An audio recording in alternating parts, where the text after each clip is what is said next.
In the 80s, He-Man was the biggest thing around. I know, I was there. So when a big screen film comes along, you expect it to do well? No, it bankrupted a studio.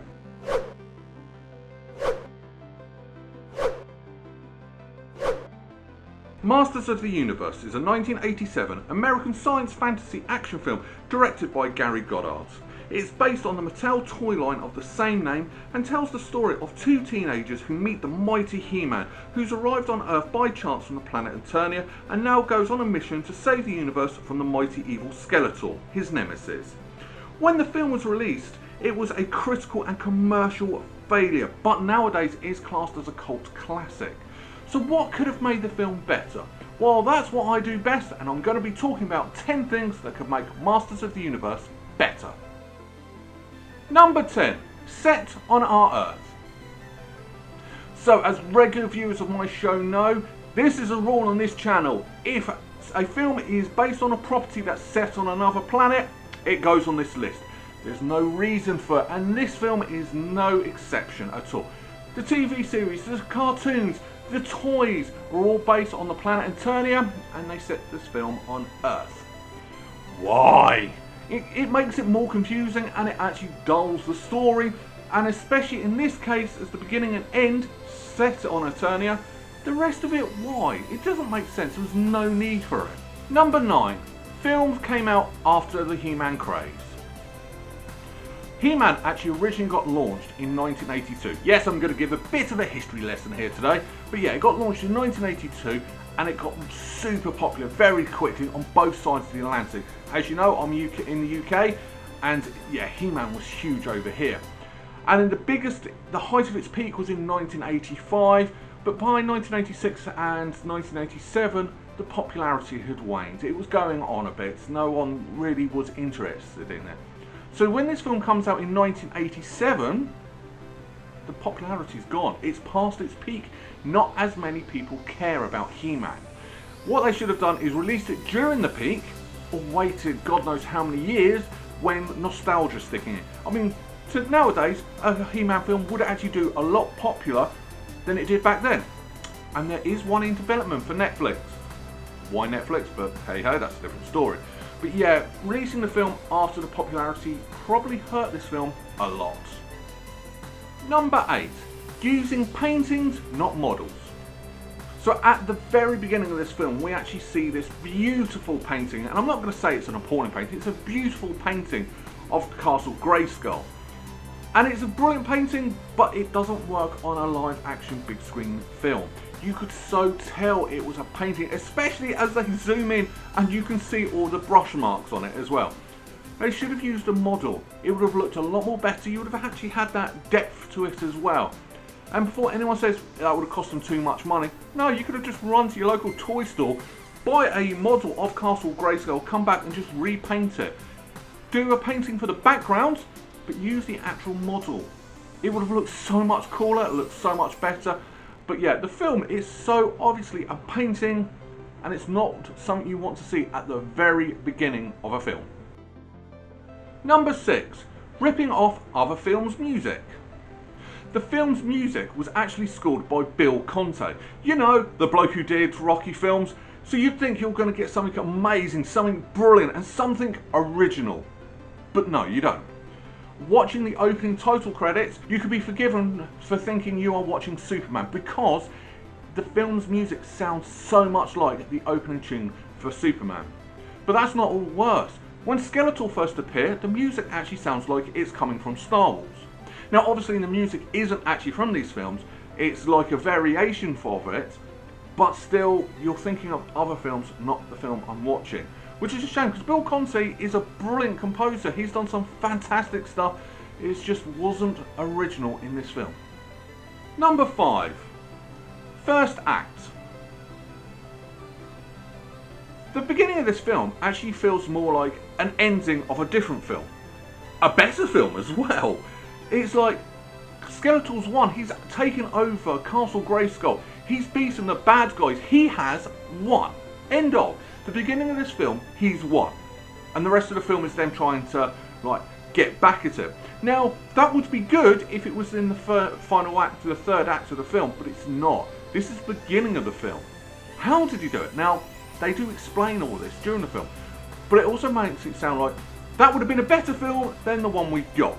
At least show us, or this is an origin story. We haven't had thousands of He-Man films, we could have done it with an origin story.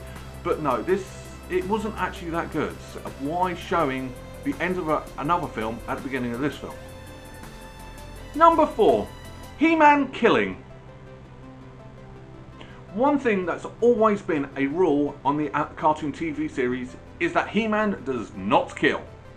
Yet, he does in this film, sort of. Now, I didn't actually realise this until I did some research into this.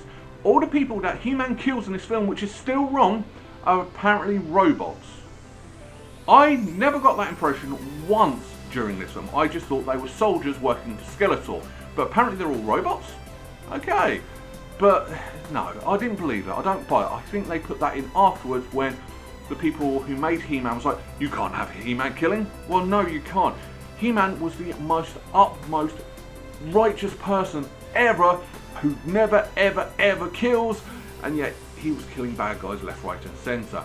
And annoyingly, that wasn't the worst thing about it. It was how he killed all these people. Number 3. He-Man's using a gun. Yep, He-Man is using a gun. A lot. And he's not just using a gun, he is using his gun so well, like he's James Bond, which is ironic because Dolph Lundgren's earlier film roles included A View to a Kill, Roger Moore's last Bond film. Different fact, but still, why was he using a gun? He's always used a sword, or his muscles. I have never in a cartoon seen He-Man use a gun, so why did they give him a gun in this? Why? It didn't make sense, it was against the character, and yeah, I didn't like it. I wanted to see sword fights. I mean, we got some sword fights, we got some brilliant sword fights, but we could have had more, not pew pew pew pew every 5 seconds. Number 3, where's Orko? Ultimately, He-Man is a fun adventure, and that's what it's supposed to be for kids. It's a bit of fun, end of. But he still has a comic relief character called Orko. Everybody loves him, right? Okay, just me. But, so I was looking forward to seeing Orko in a big live action version of it, and he wasn't there. I can't actually find any research why Orko wasn't there. He was replaced with Grildor. He was not as good as Orko. I wanted Orko. If anyone knows the reason why, please tell me in the comments below, but I personally didn't find any reason why there was no Orko in this film, which is a shame because he was one of the main characters in the cartoon series. That's a shame, really. Number 2, creature effects. One of the annoying things, with the exception of Skeletor, was all the creature effects on the actors' faces. They were appalling. Seriously, the actors couldn't actually move. The mouth bits were fine, but the rest of it, so you never got the actors actually portraying their emotion. I mean, they did better creature effects on classic Doctor Who in the 60s. So why was it missing in this film? It just was very unbelievable. I mean, they looked great, but that was it. There was nothing actually moving on. So when they're trying to act scared or happy or angry, it was the same facial expression every single time. These are trained professional actors. They need to be able to act. You restrict them by sticking something on their face. The only one that just was brilliant was Skeletor. That was fantastic. But other than that, especially Grildor was just annoying. And I just found the whole prosthetics off-putting. Same with everybody else. Number 1, too much human. So you would think a film called Masters of the Universe, the main characters, the main focus of this film would be He-Man and the Masters of the Universe against his villains, right? Wrong! The main focus was the 2 human people. I mean, granted, they were played by Courteney Cox, who went on to fame in Friends, and you also had Duncan McNeill, who also found fame in Star Trek Voyager as Tom Paris. But why were they the main focus? I don't want to see them. I wanted to see He-Man. I wanted to see He-Man having fights. I'm sounding really wrong here, but that's what I wanted as a kid, and we never got that. Lose the human. This is going back to point number 1, why we shouldn't set it on Earth. Why were there humans in this? What, to make it more relatable? No, it's actually more off-putting. No more humans! Final thoughts.